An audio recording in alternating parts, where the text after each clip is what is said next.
All right, in this video, I'm gonna at least start on section 3.5. So in section 3.5, we have two concepts going on. The first is implicit differentiation.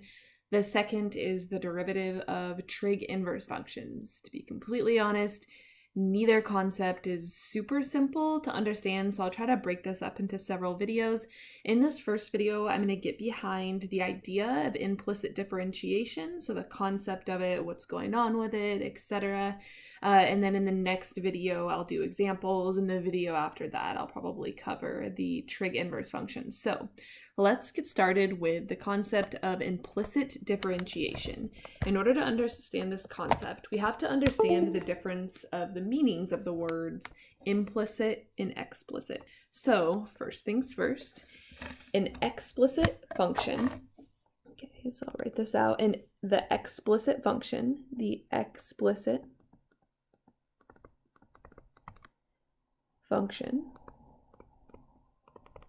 is a function in which the dependent variable y has been given explicitly. Okay, when you say explicit, you mean only in terms of the independent variable x. Of course, you can change y to be any letter, x to be any letter, because we know that those are just letters we're using to represent. But basically, you have your dependent variable expressed explicitly or only in terms of your independent variable. So when you think of the word explicit, you could almost think of it like a relationship. Like if somebody says, oh, I'm explicitly dating so-and-so, what they're communicating is that's the only person they're dating, nobody else. It's not all intermixed. It's just them dating the one person. Okay, so this is generally what we've seen for this class so far in terms of what we're differentiating. So for example, if I have like y equals x plus 2, I see I have y on one side by itself with only x's and no y's on the other side.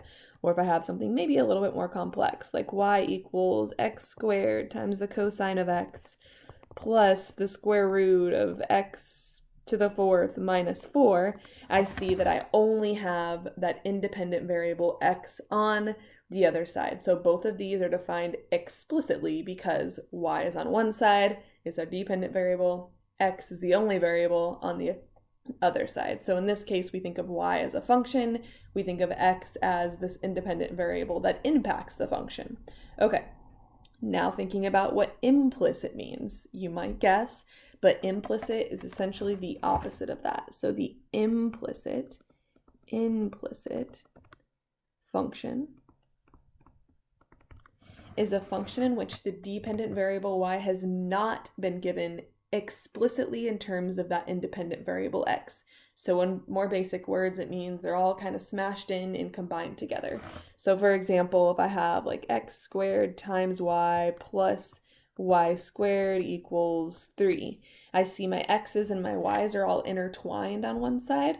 Let's see, if I have sine of xy plus 3 is equal to 3x times y. I see that they're all intermixed. So implicit, they're all intermixed.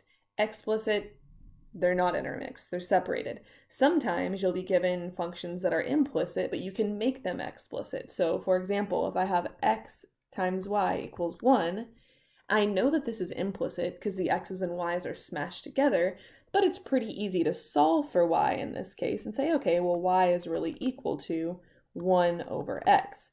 The thing is, you can't always do that. So what we have to get to is, okay, well, if we can't just separate it out, what are we supposed to do?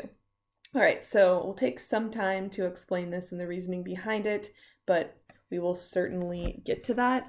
Concept of why this is important. So in real life, things usually aren't as basic as equations that you can just separate out and it's nice and gentle. If you think about the logic behind that, if you're an engineer and you are, say, building a plane, as we could probably imagine, there are many, many, many different parts that go into the plane, many things that have to move, have to change. For example, with the wings, you need to make sure that they can withstand a certain amount of impact because they need to flop up and down or else they would just break when it's windy.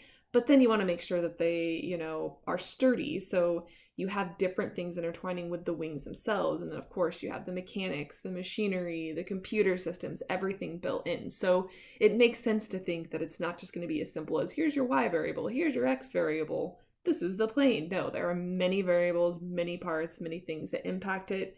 The extensions go way beyond just mechanics and engineering too. So we model things statistically all the time. That's even things like human behavior, numbers, etc. So anyway, the world is too complex to just think of it explicitly all the time, which is where we need the tools of thinking about things implicitly.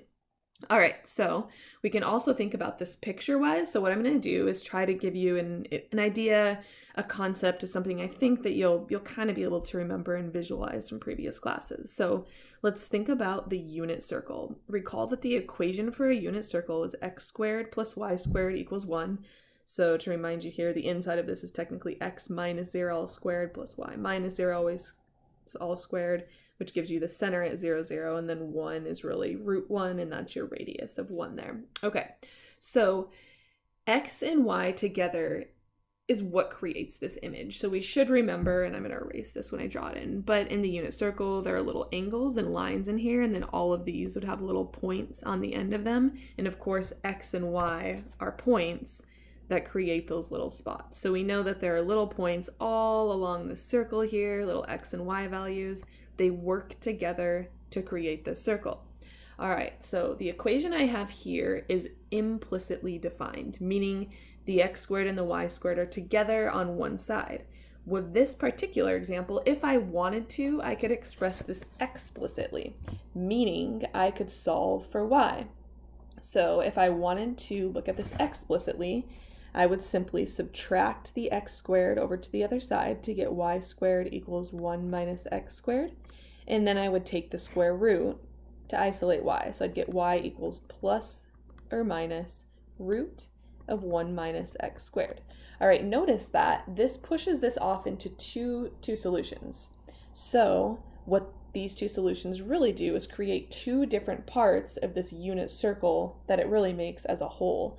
So I know one of my equations is y equals root, so positive root, of 1 minus x squared. What this is really doing is producing the upper half of my unit circle. So looks like this, not the best drawing, but you hopefully get the idea.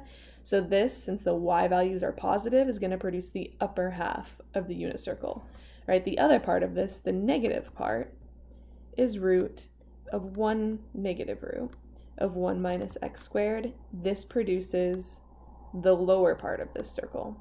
So this right here. So we know that these two things together produce my entire circle, which makes sense. So in this case, I can define this explicitly. It's kind of a pain because I have to think about it in two parts, but I can do it. So let's say we wanted to go through this explicitly, then I could say, all right, let's find the equation of the line tangent to x squared plus y squared equals 1 when y equals 1. All right, well, if we wanted to go through this, we'd have to pick which equation to use. Okay, so notice in this equation, so I'll call it 1.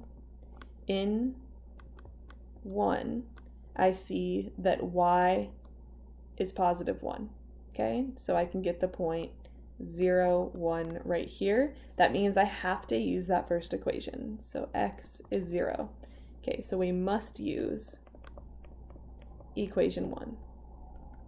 From there, I can use the chain rule like I usually would to complete this question. So using the chain rule, I'd have y prime is equal to, okay, this thing up here is really the same thing as 1 minus x squared raised to the 1/2 by properties of exponents. So this is the same as 1/2, that's my exponent dropping down, fill the inside back in, so we have 1 minus x squared raised to the negative 1/2, so that's the derivative of the outside with the inside substituted back in, and now I need to multiply by the derivative of the inside, so I get negative 2x. Simplify that a little bit, so multiplying the 1/2 times the negative 2, I just get a negative, so really this is negative x times 1 minus x squared to the negative 1/2. All right, now we know if we're finding the equation of a tangent line, we need the slope. So I'll find y prime at 0. So remember, we define this explicitly with y in terms of x by using this equation that was on the left-hand side up here. So I just plug in 0 to my derivative. So I get negative 0 times 1 minus 0 squared to the negative 1/2, which just gives me the slope of 0. Now, if I plug that into a linear equation, I have y minus 1 equals 0 times x minus, what was x? Oh, 0. Okay, cool. And then I just get y equals 1. So now thinking about this, does this make sense in context? Well, remember, we were looking at this point right here that I colored in blue. All right, now if you think about the tangent line here, you see that it's a horizontal line at that spot, so it makes sense that the slope is 0, and we can also see that this point is where y equals 1, and I have a horizontal line there, so it makes sense that I would get y equals 1 in that scenario. All right, now let's try one more. Okay, so scroll down here. Let's find the equation of the line tangent to x squared plus y squared equals 1 at the point negative root 2 over 2, negative root 2 over 2. Okay, so looking at this, now we have to think, well, if my x is negative and my y is negative, which quadrant am I in? That's quadrant 3. That tells us that we have to use the second equation. So this time, we have to use equation 2 because of where this point lies. We need equation 2.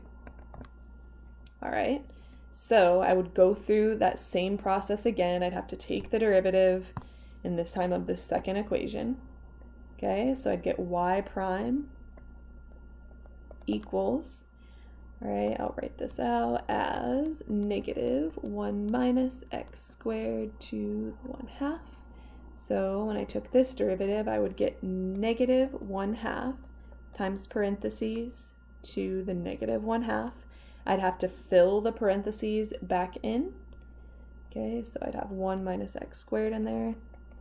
And then I'd have to multiply by the derivative of the inside, which is 2x. So this would give me negative 1/2, well, I don't need to write that out. So negative 1/2 times a positive 2x, or sorry, a negative 2x, here we go, would give me just x there, just a positive x, times 1 minus x squared to the negative 1/2, there we go. All right, now if we wanted to figure out what this was at the point negative root 2 over 2, negative root 2 over 2, I'd have to plug in the negative root 2 over 2 to get my slope. So I plugged in my x value here. So that'd be negative root 2 over 2 times 1 minus negative root 2 over 2, all raised to the negative 1/2, which is negative root 2 over 2 times, this is all squared, 1 minus, let's see, root 2 squared is 2 over 4, so really that's 1 minus a 1/2 to the negative 1/2, and as you can see, this is kind of a pain, which is why you don't want to do this explicitly, because then you have to differentiate every time, but anyway, okay. So this is, let's see, a positive 1/2 in there, raised to the negative 1/2. So that's going to give us a negative root 2 over 2 times, let's see, 1 over 1/2 to the 1/2, which is really taking the square root of that. All right, so that's going to be negative root 2 over 2 times root 2 over 1. Sorry, my work's kind of messy in here. I didn't know I'd need this much room. Okay. And then that would be a negative 2 over 2, which gives us the slope of negative 1. So that's kind of a pain, but that's our slope. Okay, slope.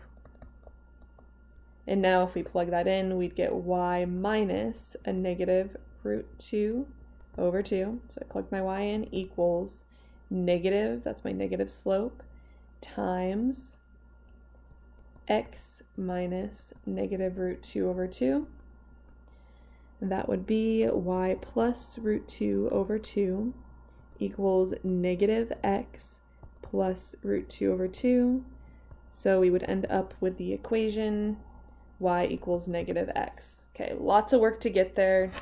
We obviously want to find something more efficient, but if you think about that, now if I go down to here, if you think about the unit circle, okay, root 2 over 2, root 2 over 2 is about right there. It makes sense the slope of that line, okay, would be negative, and that the linear equation would be -1. So you'd have to draw in all your points to actually see that linear equation, but it makes sense that you'd have y equals negative x for it.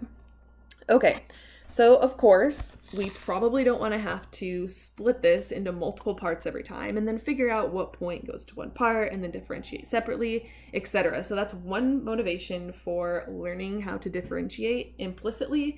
Another motivation is the fact is that you can't always do that. So most equations aren't this simple where you can just separate it into two different parts and then roll with it and make sure you just realize where you are in that image. So it can't always work like that. For example, let's consider a function where this is not going to work.